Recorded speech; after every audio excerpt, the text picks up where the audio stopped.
बड़ी जाइथिबा चाउल रे आपण माने कोन करंती आपण माने कहबे फ्रिज रे ताकू भरिकी रखी हम स्टीम करके खाऊ के कहबे मु सेतिरे पखाळ कर दे खाए सबुठु बहुत बढ़िया अभ्यास एटा हम ओडिया मानकर पानी पुरे कि हमें बासी पखाळ अथवा सज पखाळ करी खाई थाओ। मु आज आपण मानकू गोटे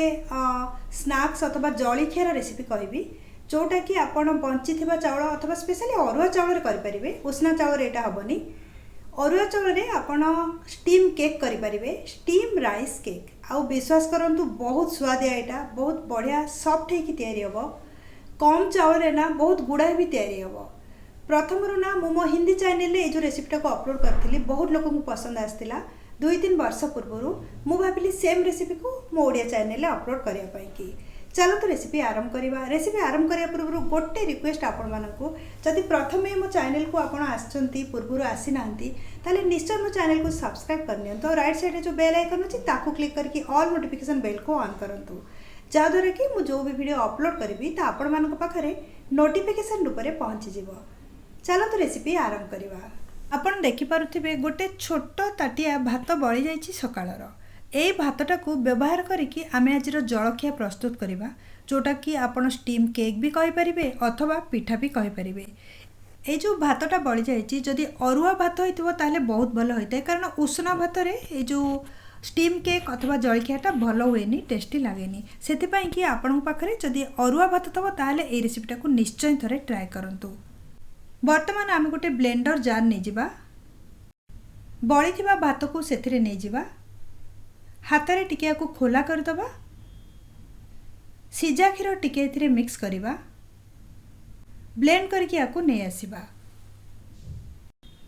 भात को मु ब्लेंड करके नै आछि आपण देखि पारुथिबे पूरा चिकन करके आको मु ब्लेंड करिछि आ क्षीर मु टोटल 3-4 चमच एथिरे देइथिली। भातर मिक्सटा को ना गोटे जगार हमें काढ़ी नवा क्वांटिटी आपणकर जो भात थी ना से हिसाब रे आपण सब सामग्री एथिरे मिक्स करिवे। सुजी 2 चमच मिसेबा सुजी मिसेबा द्वारा ना आर जो टेक्सचरटा बहुत बढ़िया आसी थाए। एठी मु सुखिला नड़िया गुंड मिसे नै 2 चमच ता संगे गुजराती गुंड नै जिबा आधा चमच आ चीनी स्वाद हिसाब रे आपण भातर मेजरमेंट हिसाब रे नेबे सब सामग्री को भलरे गोळै नबा गोळैला परे ना एथिरे आउ जति दरकार आमे क्षीर मिक्स करबा। बैटर रे सुजीटा मिसेबा जो ना टेक्सचरटा केक अथवा ए जो पिठाटा आमे करूचे तार बहुत बढ़िया आसीबो। 2-3 चमच आ मु एठी क्षीर को मिक्स करि नउची कारण सुजीटा किछि समय रहिला परे क्षीर को सोक करी बैटरटा को काठुआ कर दबो। चुटकी लूण एठी मु पकै नउची लूण पकेबा द्वारा आर स्वादटा आउरी भी बहुत बढ़िया आसीबो आपण चाहिले लूण को स्किप करि परिबे। वर्तमान पुणी थरे सब सामग्री को भलरे आमे गोळै नबा बैटर कंसिस्टेंसी को आपण चेक कर नियंतु आपण देखि पारुथिबे बहुत हिबा कंसिस्टेंसी रे एटा अछि। बैटरटा को घोड़े की 15 मिनिट पर्यंत रेस्ट नबा को दबा स्टीम करिया पई अरेंज कर नबा। गोटे कड़े रे मु गोटे ग्लास पानी नै जाईची गोटे रेगुलर स्टैंड आमे कड़े मझिरे रखिबा गैस को एबे ऑन कर दबा कड़े को कवर कर दे स्लो फ्लेम रे पानी को गरम होबा को दबा। केक को स्टीम करिया पे मोइठी गोटे 5 इंच रो छोटो पैन नै जाईची एथिरे हमें केक को स्टीम करिबा। आपण जे कोनोसी जगह व्यवहार करि परिबे स्टीम करिया पई कि आपण पाखरे जो भी सामग्री थिबो कंसा हो अथवा आपणकर जो नॉर्मल जो स्टील रो जगह हो सबुथिरे एटा हबो टिके घियो नै कि आको ग्रीस करनबा भलो कि जा द्वारा कि स्टीम हैला परे केकटा आराम से बाहर आसीबो न भांगी कि। 15 मिनिट हे सारलानी वर्तमान हमें बैटर को चेक करनबा आपण देखि पारुथिबे केते गाढ़ा एटा हे जाईची कारण सुजीटा क्षीर को सोक करी बैटरटा को बहलिया कर देईची।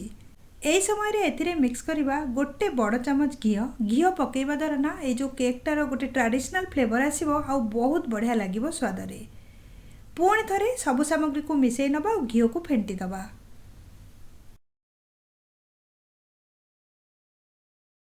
शेष को एथिरे पकेइबा गोटे इनो फ्रूट सॉल्ट रो पाउच जोटा कि 10 टंका रे मार्केट रे मिलता है। जदि ब्लूटा आपण यूज करचंती तारे बहुत बढ़िया कारण ब्लूटा रे ना किछि फ्लेवर न थाए आरो जो ओरिजिनल फ्लेवर चाउलर पिठा भलिया बास आसीबो जो स्टीम आमे केकटा करूचे ना सेति पई कि बिना फ्लेवर वाला इनो फ्रूट सॉल्ट पके कि को भलो कि गोटे थरो फेंटी नेबे।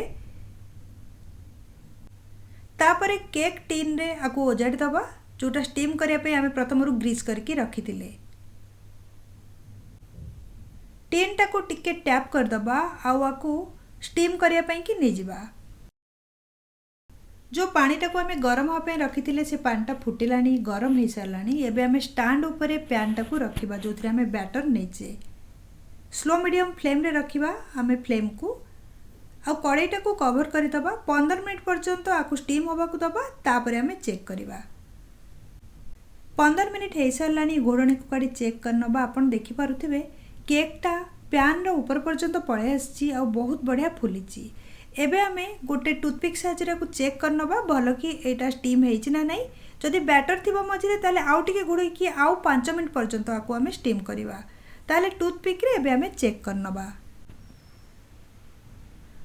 आपण पाखे जदि टूथपिक नथिबो ना आपण स्पून ने भी करि परिबे। टूथपिकटा क्लीन हेकि बाहरी आछि आको आमे छाड़ी दबा ठंडा हला परे ए जो पैनटारू बाहर करबा।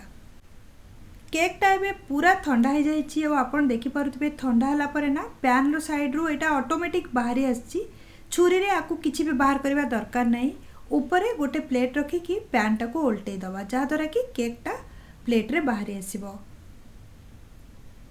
आपण देखि पारुथिबे गोटा है कि बाहरी आछि केकटा केते बढ़िया दिसछि एकदम जाली दिसछि भितरु आर स्वादटा भी बहुत बढ़िया खाया पाए कि कारण घरे मु बहुत समय एटा तैयारी करे हाथ रे आपन को चेक करके देखौछि पूरा स्पंजी आ बहुत सॉफ्ट हेछि